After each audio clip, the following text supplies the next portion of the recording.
You're listening to the How to Talk to Girls podcast with your dating coach, Trip, from tripadvice.com. Do you struggle with getting girls to like you? You'll learn step by step how to talk to girls to create deep connections, whether it be for one night of wild fun, a 1-week fling. Are you currently involved in a sexual relationship? Or for a lifelong partner. Full of long-lasting pleasure.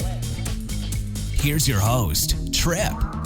All right, welcome to the How to Talk to Girls podcast. This is your host, Trip, from tripadvice.com.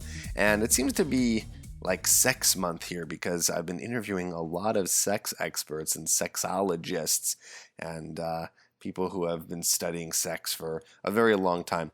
And this seems to be the month that we're doing a lot of those types of interviews. And we got another one for you. And this is with Annette Gates. And Annette is a sexologist, and she teaches all kinds of different stuff related to sex, but mainly today, what we're going to be talking about is erectile dysfunction and premature ejaculation. And she gives you the best techniques on this episode for you to be able to start to cure and fix this stuff. So if you want to check out more of Annette, you can check her out at AnnetteGates.com. I'll put that in the show notes. But just so you know, this episode is super packed with a lot of great information. So I really just highly suggest you check it out if the things I mentioned are any issues for you. And you know what? I think you should check it out anyway, even if those aren't issues, just because this is something that might happen in the future. You might end up having some sort of premature ejaculation or erectile dysfunction problems. So I want you to listen up, listen to hear my interview with Miss Annette Gates. Here it is. Hello, Annette. How you doing? Hi, Trip. I'm great. Awesome. I'm so happy to have you on the podcast today. So before we get into everything, I just want all the guys to learn more about you and what you specialize in, and maybe, tell us what you could share with us today. Again, we're talking to single guys here, and I think they can benefit a lot from what you have to say in your arena. So go ahead and give us your spiel. So, very briefly, without going into too much long detail, you can, of course, read about me on my website at naturalsexuality.com, or my name, Annette Gates. I think natural sexuality is easier to remember. From a really young age, I was approached by neighborhood kids. I read them all the con, Where Did I Come From?, the sex book that my parents read to me, and was quickly told by, my mother from one of the neighbors calling and saying, wait, we're not ready, because we just don't really talk about sex in our world. It's not something that most families grow up feeling comfortable teaching their children. And most children, most men are kind of left to learn about sex and intimacy and orgasm and arousal through, avenues of just trial and error. So it causes a lot of suffering for people. And over the years and over the course of my life, I have always felt comfortable talking about sex. I have a very approachable nature. And I answered questions throughout my life and finally decided to just go ahead and do it as a career. Before this, I was a human resources executive. Of course, helping people, just not specifically. I know, very boring, very boring. So I changed my career and left my Silicon Valley job, and I've been doing this for the past 10 years. I'm actually moving forward in my master's and PhD in sex therapy, and over the past 8 years, I've developed a technique called natural sexual reprogramming. A bulk of my clients are your clients, and I have worked with them and helped them at stages in their life, usually related to sexual inexperience, concerns with sexual performance, sexual anxiety, and other related anxiety, usually sexual performance and issues around sexuality come out in other ways. So a lot of my clients, we're experiencing various forms of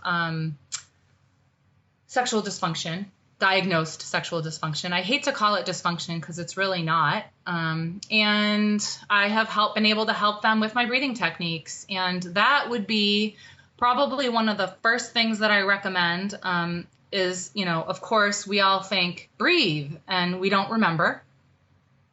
And in my coaching with clients over the 8-year period of usually, in the ballpark of 20 something to 40 something and up, because people can be in long-term relationships or long-term marriages and then they're left out, out in the wind trying to figure out what to do after the divorce. And they learn and overcome a lot of anxiety using these techniques. And it's 3 breaths, the first breath is a mouth-based breath, slow mouth-based breath in and out through the mouth. And that just basically slows down the system, kind of winds things down. You can practice this when you're on a date and you're nervous. And the second breath is a charging breath.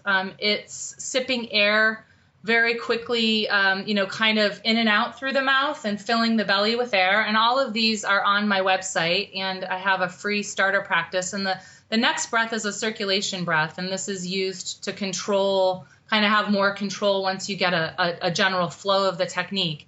The technique is meant to be practiced in your solo lovemaking practice or with a partner. And I give tips and techniques for practicing those in my free starter practice. There's a Google Drive. It's awesome. You can just sign up and get the penny download, and I get your email so I can follow up with you and see how they're doing. And you can practice the starter practice or the slow lovemaking practice. A lot of my techniques are written towards heterosexual couples, but can be practiced with same-sex partners too. So I have had clients that are male clients that are interested in same-sex partners, and they've had success. I've had a lot of female clients who are interested in same-sex partners as well, and they have a lot of success with my techniques, even though they're not exactly written that way. They just apply them. So what kind of single guys are coming to you? Meaning, what are their issues mainly when they come to you for help? The biggest issues are sexual performance anxiety. And oftentimes that manifests in premature ejaculation or erectile dysfunction. What's more common? Actually, they're both about the same. And unfortunately, some people will come after having tried performance enhancement drugs that end up not working, or they work to some degree. And then, the body always tries to find ways to get around the medication that we're taking. So it stops working and then they panic. But it's about, honestly, I would say 50-50. Erectile dysfunction is pretty popular, but oftentimes what happens is clients will have both symptoms because they're trying to control one or the other. Okay, so they'll be either premature ejaculating or they can't get it up.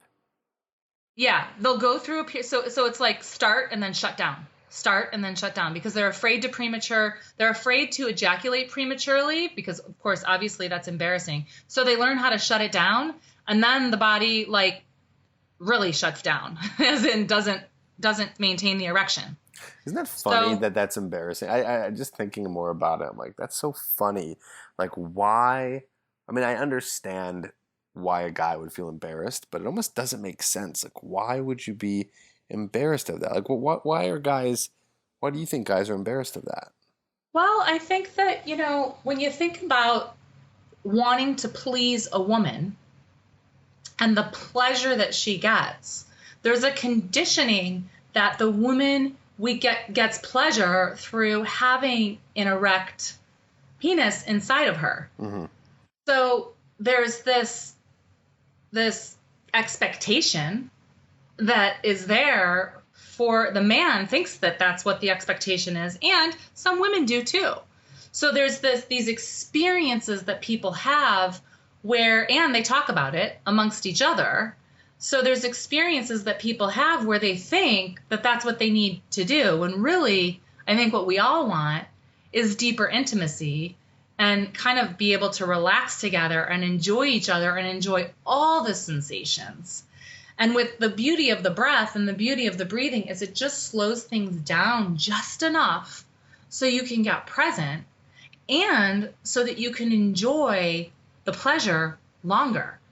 So when you're practicing breathing in a way where you're presencing the physical sensation of increased sexual arousal and sexual energy and excitement, and you're doing it in such a way where you don't have to like think, oh my God, is this going to last? Is this going to last? And you can relax enough because usually you've practiced it in your solo lovemaking practice, your masturbation practice, so that you can understand what this breath is doing to your sexual arousal. You're repatterning, literally repatterning yourself.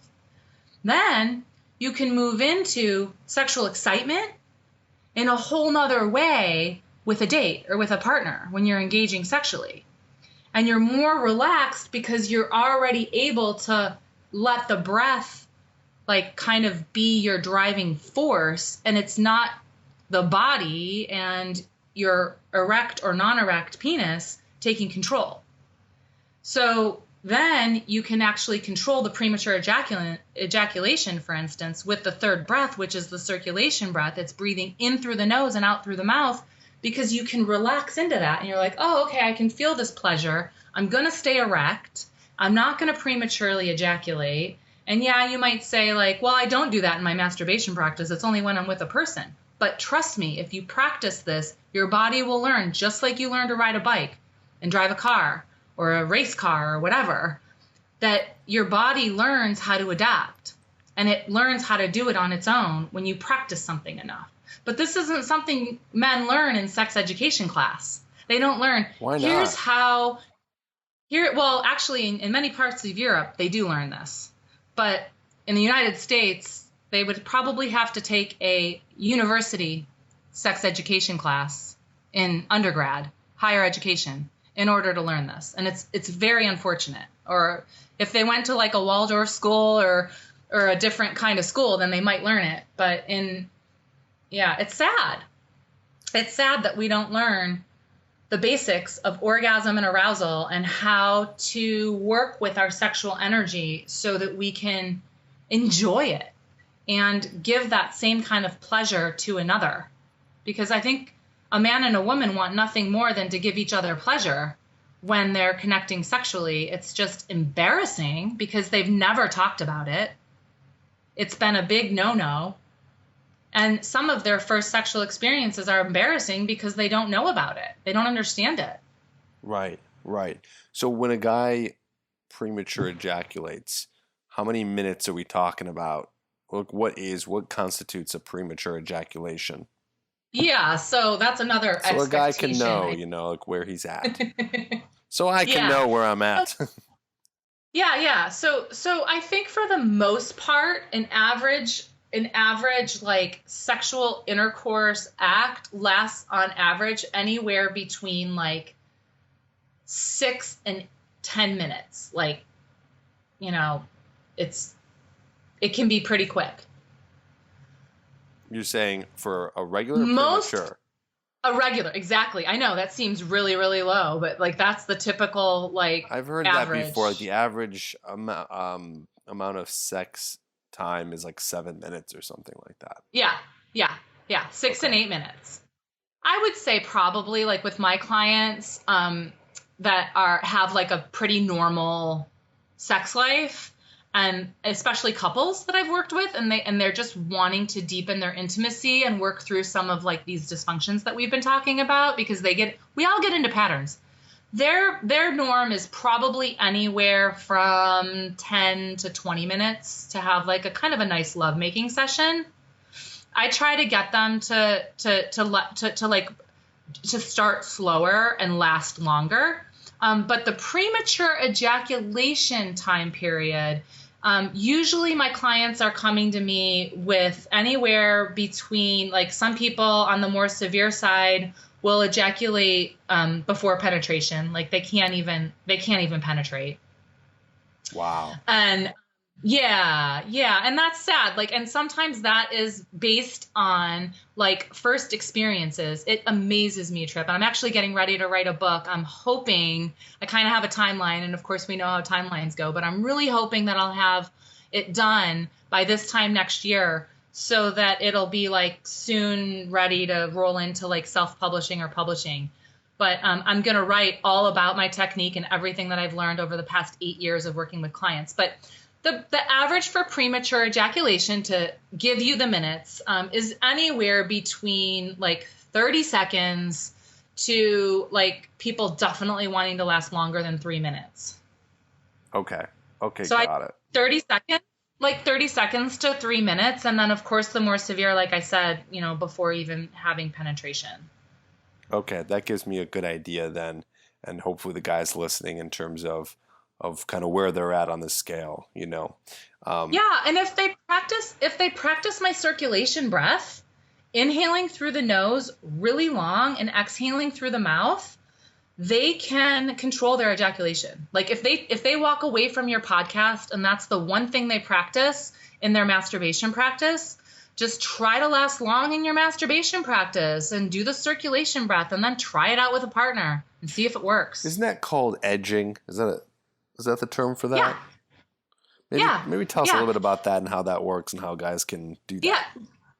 Yeah, I mean, I haven't necessarily read like what edging is or what you're referring to, but yeah, like that's exactly what I use. And basically, you come up with your number between, what I like to use is like between 6 and 9. 69, that's fun, but between the number 6 and 9, because you really don't want to get to a 10. And you find out your number between 6 and 9 in your masturbation practice.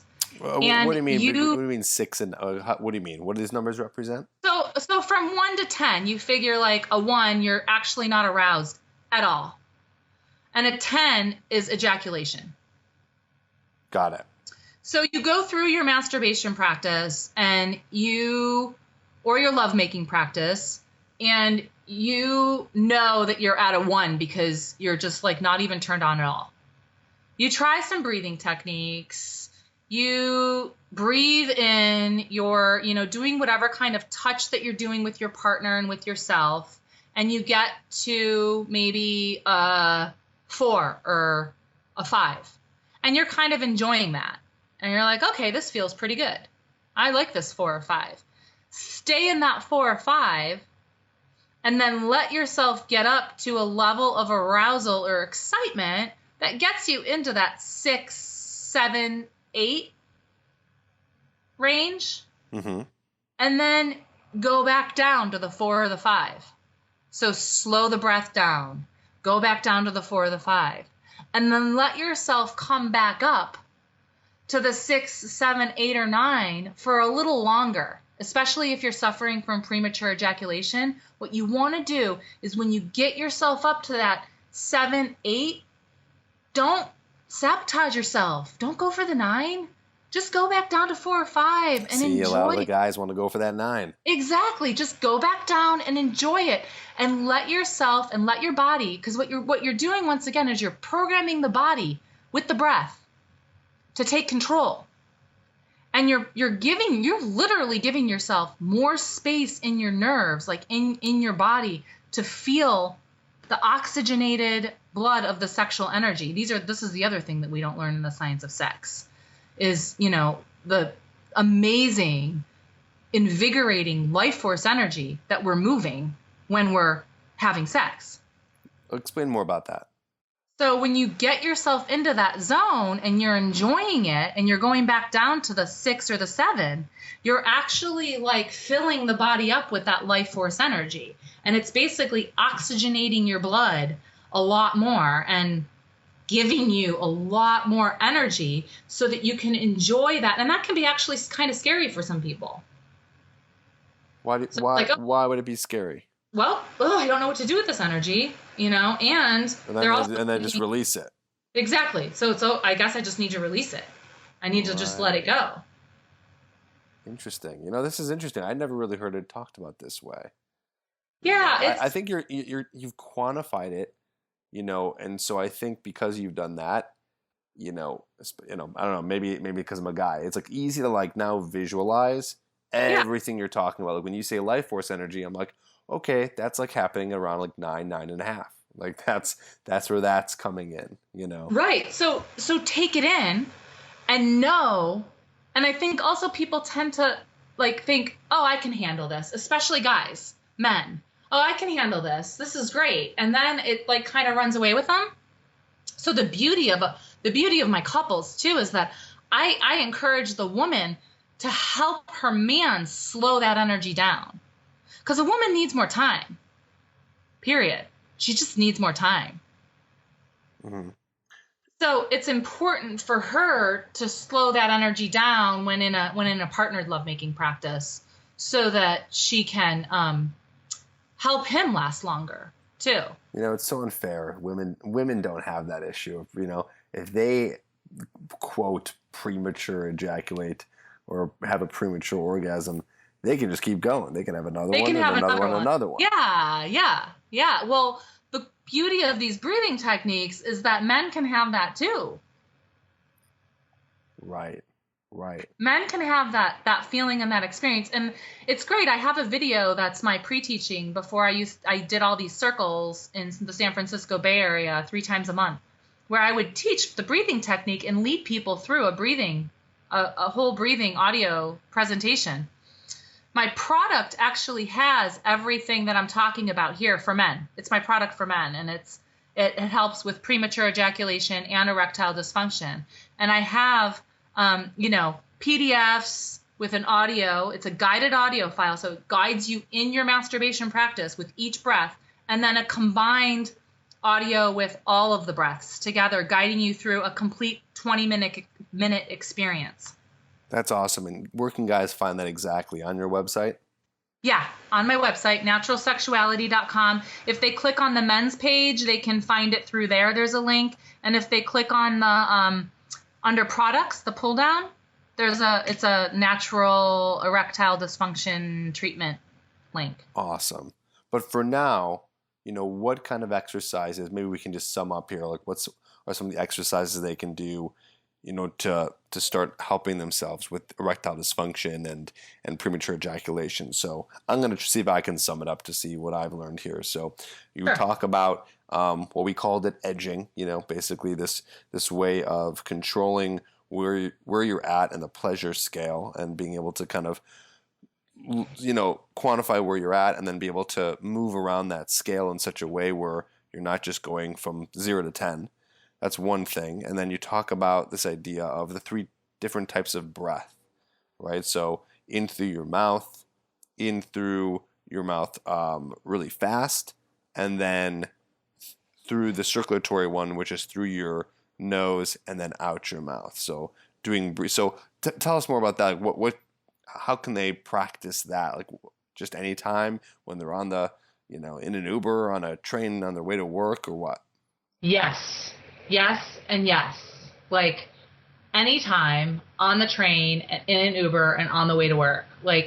And your question is great, because that's the one thing that when I've worked with men, which has been the bulk of my practice, in helping them with these dysfunctions, the mouth-based breath, slow, breathing in and out of the mouth, is the number one breath that I want people to get comfortable with, and that's slowing it down. And that's just going to help with your anxiety. It's going to help with everything. And it's belly-based breathing. You want to be inhaling through your mouth, filling your belly up like it's a balloon, and exhaling through your mouth and letting the belly help you exhale the air. Slow, anywhere between 3 and 5 counts each way. And then when you start to feel aroused or sexual energy anywhere you are, play with it. Like you might actually, because we start to breathe slow, start to breathe in your belly, you might start to feel some energy moving, and let yourself feel that. Don't shut it down. We're conditioned like, oh my gosh. And this is the number one thing throughout my practice that I tell people: if you walk out of this office and you take away one thing, I want you to take away the permission to allow yourself to feel sexually aroused, no matter where you are, and work with that energy. Because the more you shut it down and the more you shame yourself, the more you're living in the dysfunction. I like that. That's good. So I think, go ahead. And so breathing and allowing yourself to enjoy it is inhaling through the nose and exhaling through the mouth. So once you start to feel that, let yourself enjoy it. Inhale through the nose and exhale through the mouth. And that's the number one way to last longer. It's so funny how simple it is. You know, we expect there's some crazy, magical technique that takes a lot of work, and it's just something that we can do right now. You know, guys listening can press pause right now and just do it right here and just start practicing it and treating it like it's, reps and sets, just doing a lot of reps and sets and repetitions of these breathing exercises pretty much all the time. And I mean, exactly. that's just good advice all around. You know, that's just good for being able to stay present and be in the moment. I mean, it's a meditative type of practice is what it sounds like. It is, and it's letting yourself open, be more open, and allow your sexual energy and your arousal energy to be present. And that's important for men to give themselves permission to allow that to be present. Right, exactly. I love it. This is fantastic. Thanks so much for sharing some of these really cool tips and techniques today. Annette, just tell the guys once again where they can find you if they're interested in that product that you were talking about or working with you. They can find me on naturalsexuality.com or AnnetteGates.com. The product is available on my product page or the men's page on my website. And they can email me, set up a free phone consultation. I offer a 30-minute free phone session where we go over what they're interested in working on, and I talk to them about a program. I usually work in sessions of a minimum of 3. Okay. And because change and working with sexual energy and their sexuality and any kind of issues that they might be having usually takes at least 3-session commitment. Okay. Awesome. Fantastic. Well, thank you again for coming on. Guys, go check her out if you want to learn more. And hopefully we can have you on in the future and get some more great advice from you. Yeah, so I'd love to be on in the future. And there's a starter practice. It's free. They can go on my website. They can practice on their own. Awesome. Guys, go get that. Thank you so much, Annette. Okay. Thanks, Trip. Don't forget to subscribe to the podcast and write a review. Over 18 and want a question answered on the podcast? Email all your questions to trip@tripadvice.com.